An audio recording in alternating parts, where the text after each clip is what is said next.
Well, hey there, friends. Welcome to the Clinical Entrepreneur Podcast. Today, we are going to talk some clinical strategies. I've had so many of you reach out to me, which I love. Thank you very much. But I've had so many of you reach out and ask clinical questions of late about a wide variety of topics. But the one that has piqued my interest and is always I think clinically, I don't want to say clinically challenging, but it's one of those topics that can be clinically challenging with patients, and that is dealing with blood sugar, especially like diabetes or metabolic syndrome. And it isn't that it's difficult to really address and support, to provide that support. The challenge comes in working with the patients because you're dealing with diet, right? We're dealing with trying to help them implement changes in their diet, make sure that we want to make sure what they're eating is really supporting their blood sugar. And yes, sometimes that just is a no go. So I thought I would just talk today really quickly about a little bit about blood sugar dysregulations. The two that are the most problematic for us clinically are going to be just diabetes, whether type 1 or type 2, and then metabolic syndrome, which is, an advanced version of insulin resistance. I guess it all starts with insulin resistance at some point.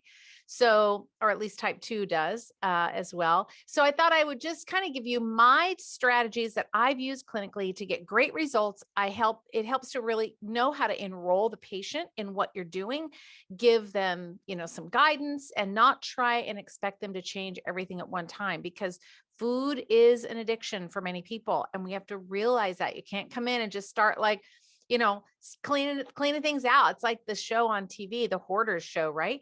There's some attachment to some things. And sometimes you just can't come in and start scooping stuff up and tell them they can't eat this and can't eat that. So I thought I would give you my best tips on how to deal with these kinds of patients. So before we do, though, let's just talk about this epidemic we have with blood sugar in our country. It's this what I call the blood sugar cascade. And that just starts with that increased glucose in their diet, because they're most of the time eating. It's not like they're eating, drinking sugar water. Although if you're in the South and you're drinking sweet tea, maybe so. But you get that increased glucose, which then leads to increased insulin. And then we end up being insulin resistant. And then we're running into type 2 diabetes or metabolic syndrome. And most of the diabetes cases, 90 to 95%, are going to be type 2. So I'll just focus on that here. But in adults, that's where we're going to commonly see that. Most of the time it's over 40. And you know that neurodegenerative diseases like dementia and Alzheimer's, they call that type 3 diabetes. So this blood sugar has a very significant effect on a multitude of things. So when you've got a patient that has blood sugar issues, you're doing them a huge favor by helping them keep their boat from taking on water, right? We don't want any more damage. We want to be able to help them as best as we can and get them back up and running so that blood sugar is nice and stable. So with metabolic syndrome, it's just another version of a kind of like type 2 diabetes, except that there's more of a cardiovascular risk pattern that goes along with that. It's estimated to affect about 35 to 40% of the population, which is shockingly high, but maybe not surprisingly. If you look around at the number of, clinically obese patients there are from just poor food, poor diet, poor dietary choices, lots of comfort food. This is what a lot of our patients are coming in eating. We got to get in their space and kind of hang with them for a little while to understand where they're coming from and then how we can help support them.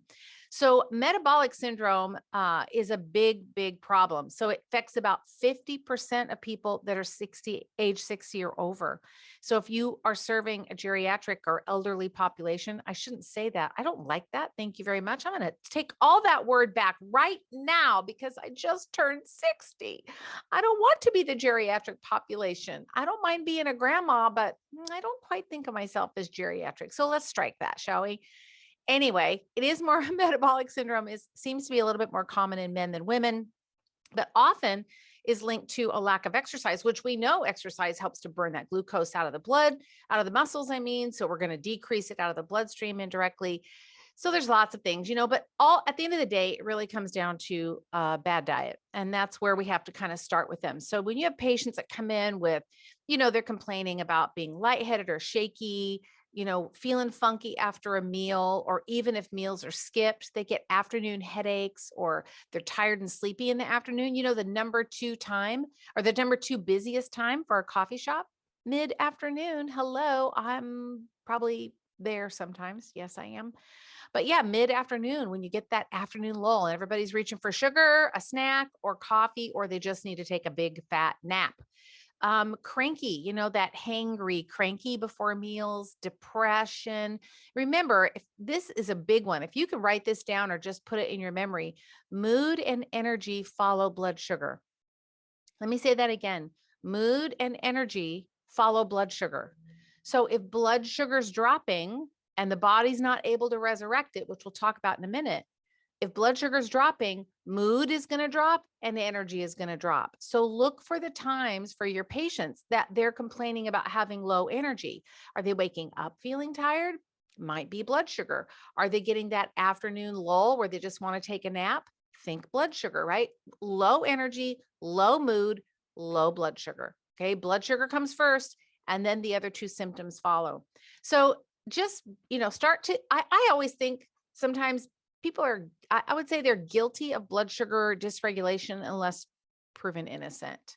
I'm going to assume that they have some kind of dysregulation, blood sugar dysregulation in general, because most people do. They just have kind of crappy diets. So here are my tips. You ready? That was just a little precursor, a little warm you up conversation. So here are my tips. This is how I think about it.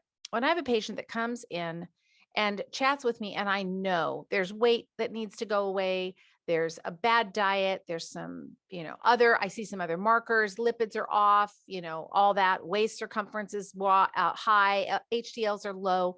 I know that I've got some dysregulation. The first thing I'm going to do is I really want them to get that I am talking to them and I get them. The last thing I want to do is come at them with a list of do's and don'ts. I don't want to do that. But here's what I know I need to consider. Okay, so if you can take notes, here's where you want to take notes.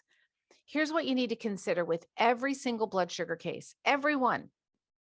You want to first consider their diet, their snacking, and the timing of their meals. Okay, so diet, snacking, and meal timing. In other words, when are they eating? Are they waking up at 6 a.m. and eating and then having a 10 a.m. snack and a 2 p.m. meal and a 4 p.m. meal?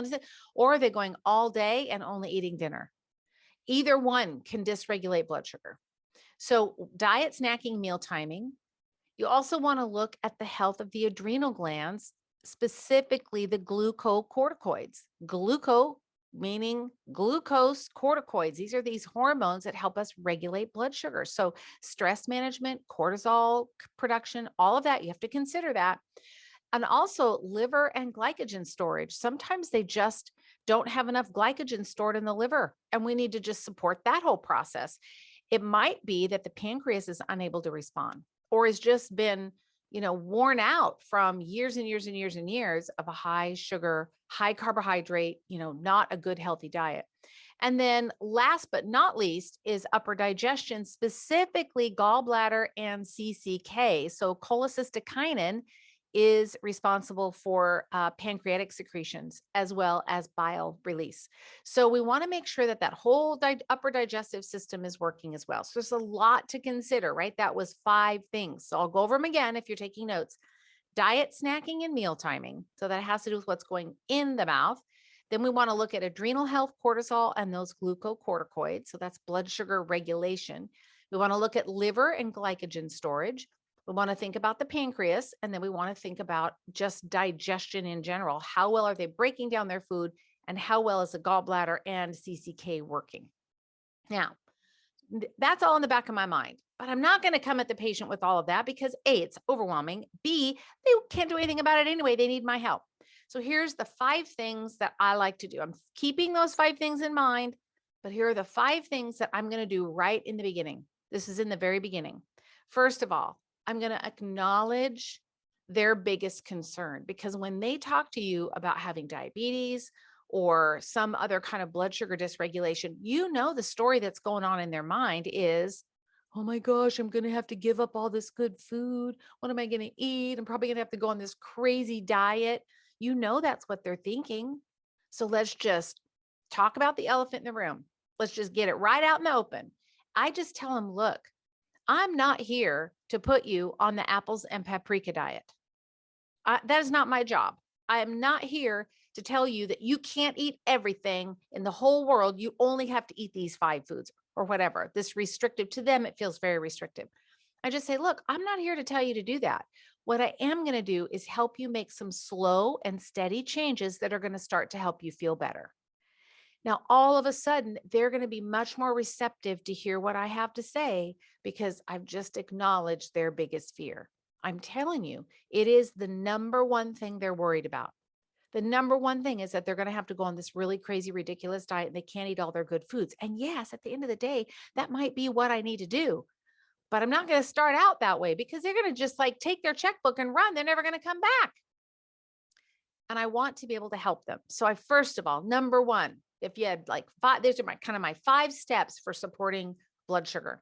Number one, acknowledge their biggest fear, which is, oh my gosh, you're going to make me take everything out of my diet. I'm going to have to eat health food for Pete's sakes. Okay. So acknowledge their fear. Tell them you're not there to do that. You're there to help. And you and the patient together, you're going to just do it one little bit at a time. Now, all of a sudden, they're going to be much more receptive. Second thing that I like to tell them is I want to give them something that's going to give them a quick win. And there are 2 supplements that I use for that. The first one is Gymnema. Gymnema will knock out a good quality Gymnema. Do not think you can go to just GNC or the local health food store, Dr. Google or Amazon and find a good quality Gymnema. Not gonna happen. It has to be therapeutically potent enough that it's the gymnemic acids are at a certain level, a therapeutic level that is going to make a difference for the patient. So I use Gymnema from MediHerb. They are the best quality herbs in the world. Not going to argue about it, period. That's it. All done. Science behind it, the whole thing. So I'm going to use Gymnema from MediHerb. So what I know Gymnema will do, number one, it's going to help decrease our appetite. Number 2, and more importantly, it's going to knock out the sugar cravings and the sweet cravings. That's really the big problem. Is they're after either the carbs or they might be after salt, but it's usually carbs sugar or carbs bread. Either way, the Gymnema is going to help. So I tend to dose it a little bit high for the first month, but my experience, this is just my clinical experience. I can see that in about 5 to 7, never more than 10 days, their sugar cravings are down to nothing. I mean, if they were a 10 before, they're probably a 2. Enough that their own willpower could say, nah, I don't want that. I have seen it hundreds of times. I've experienced it myself. I used to be a Reese's peanut butter cup junior mint girl. And when my kids were little, I would go to the store and buy at the checkout. They have all the candy bars right by the checkout. And I would buy Reese's peanut butter cups and junior mints, and then I would hide them because I wanted to eat them because my husband would get mad at me if I was eating all that crap. So I would just hide them. And I was very large. I weighed a lot at the time. And I didn't know, I just had all these. Then I started getting into all of this world of alternative holistic medicine. And I found Gymnema and I thought, oh, I'm going to try it. And by golly, within 10 days, I'll never forget the day I walked by the sugary stuff, the Reese's peanut butter cups. And I distinctly remember looking at them thinking, no, nah, I don't want one. And I shocked myself. I was like, who said that? Who jumped in my body and just said they did not want a Reese's peanut butter cup? What the heck? But it just works. So I use Gymnema with these patients because I know that it will knock down the sugar craving. It also extends the life of insulin. So it does all kind of helps increase satiety, decreases the need for the sweets. It can be, if you hold it on the tongue, it'll anesthetize the taste buds for about an hour, hour and a half.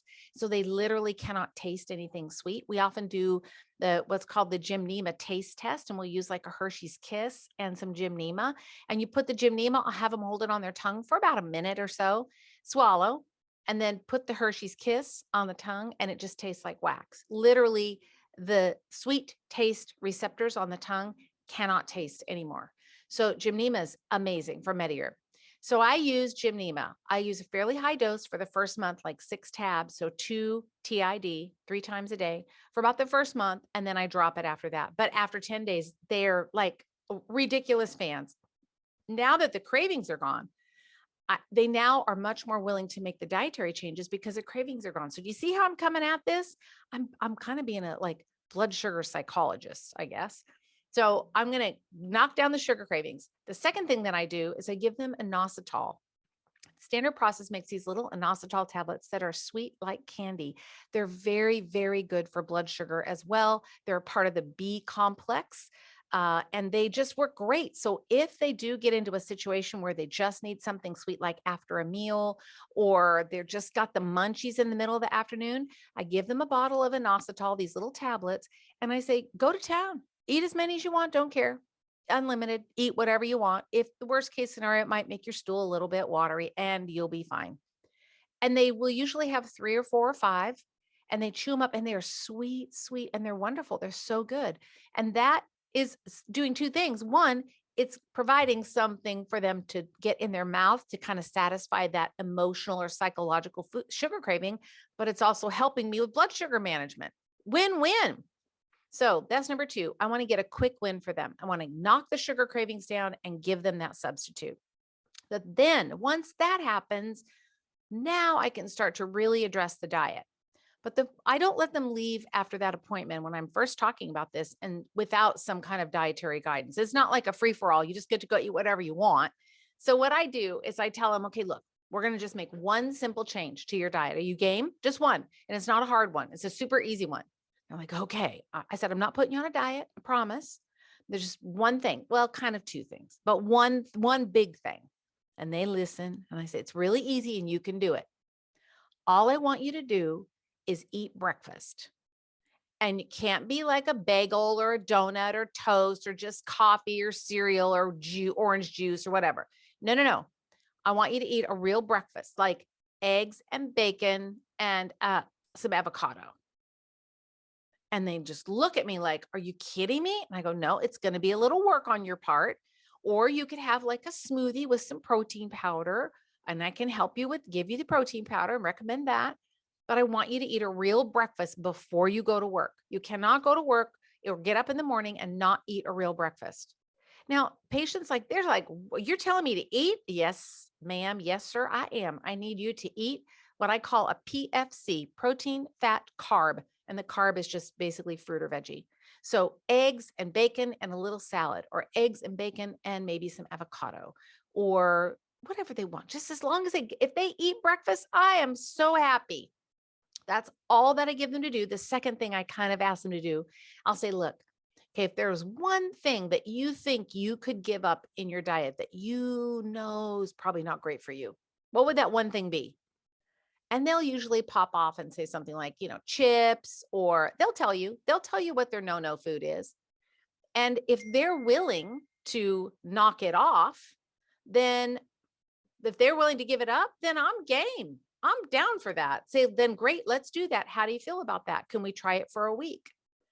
And I just try and get them enrolled in the process. I don't want it to be just me issuing the orders.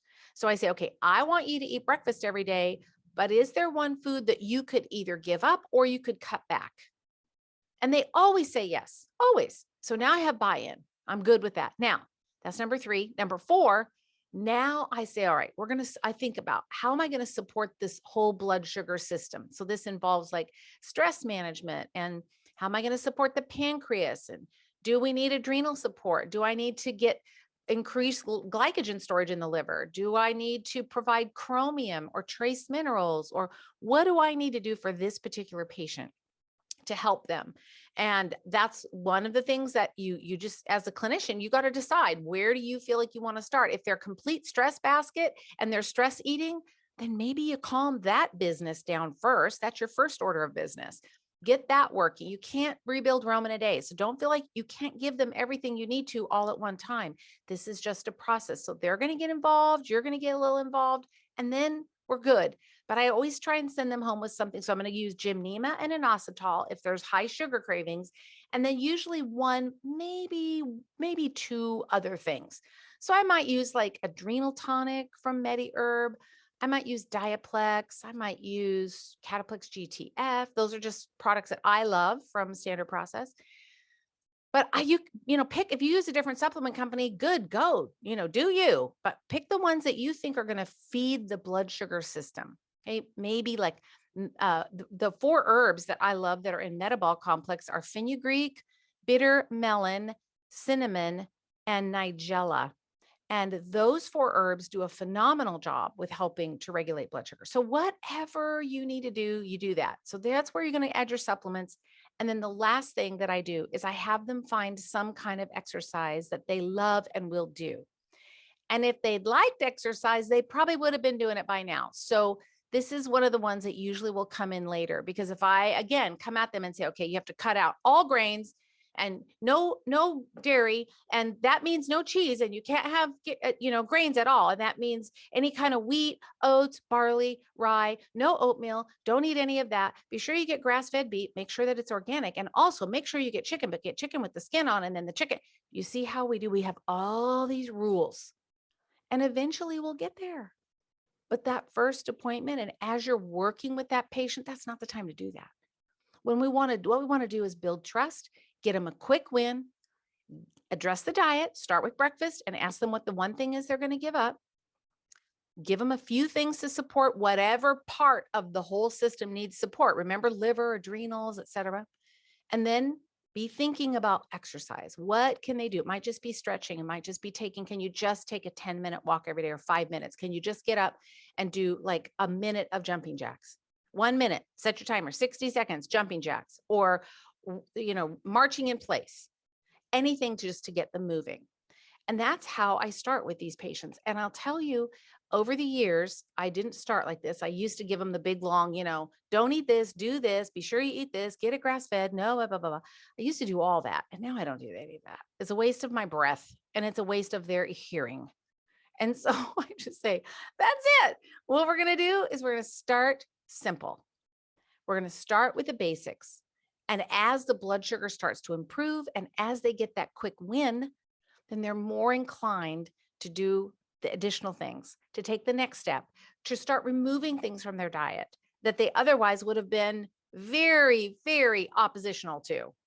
And now they're willing to work with me, and the weight starts to come off, and they start to feel better, and they're not reaching for the coffee. Like, it's a win-win all the way around. So at the end of the day, less is really more. When you're dealing with patients that have blood sugar issues, less is more. I have found you'll get further faster if you start slower. I know it's a little counterintuitive, but start with less and you'll make better progress, because the patient will push back to you. You're not going to get, rebound sugar addiction coming out. And it's a monster when that thing shows up. So you make the protocol simple, you keep the dietary changes simple, and then set reasonable expectations. Give them your expectations. Like, okay, here's the terms of the deal, my friend. Like, this is what I expect from you. And then this is what you can expect from me. This is what I'm going to do. This is what you're going to do. We're going to work on this together. And then when they know that you get it and you get them, then they are going to do everything they can to try and make you proud. And that's really what we want with patients like this, right? We want to, especially when they're challenging, because blood sugar and food is addictive. We all have addiction to food, all of us, in some way or another. Mine still mint chip ice cream, and never have it. But I can't believe I'm telling you all this, but recently found out that they have keto mint chip ice cream bars, and I'm kind of hooked. And I probably should have never known that. That should have been a secret that someone should have kept from me. They should have not had them in stock every time I happened to look, just to see what kind of new mint chip product is. I'd never buy it, but now these keto bars that are mint chip, oh man, they're so good. So anyway, sugar, we can't take the sugar addict out of the girl. Well, maybe you can, but I still love the flavor. So the patients are just like that. Like, you're never going to get rid of it, but you just have to teach them how to modify their behavior. So, all right, friend, that's it. There's my clinical tip for you for this week.